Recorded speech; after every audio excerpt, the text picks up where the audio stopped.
Hey, if you've got one of these AROMA frothers, and it's probably the very similar circuit for all of them, where you push it once for high, push it again for medium heat, and push it 3 times rapidly for cold, just froth, and the frother isn't working.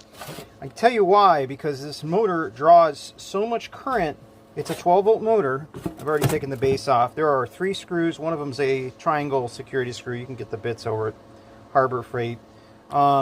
This is a conformally coated board. There's 3 Phillips screws in here.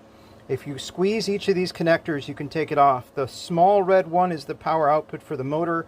The large red one is the power output for the heater. So if you notice, the heater's over here, but the connector's on the opposite side, and this is the power connector here, and I've labeled them with a P and an H and stuff, and then this is a control board. Of course, you'd be familiar with that. Probably all these models share the same deficit. Do you see that little S8050 transistor there? That controls whether power goes to this terminal for the motor. And if you look up the specifications for that, it only handles up to about 600 milliampere hours. 600 milliamps, so 0.6 amps.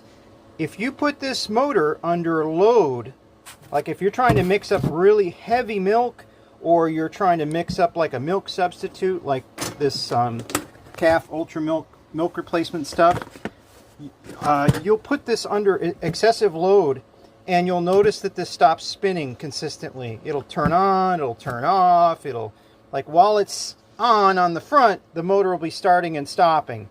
It's not a brush issue, because when you try to manually move the motor, you can feel that it's not kicking on, and it'll just sort of spontaneously kick in.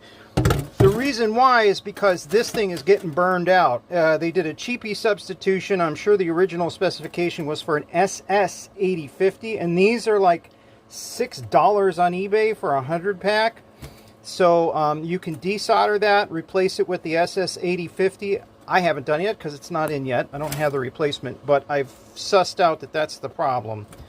And then your motor should spin again if you're having a problem with your motor kicking on and off sporadically.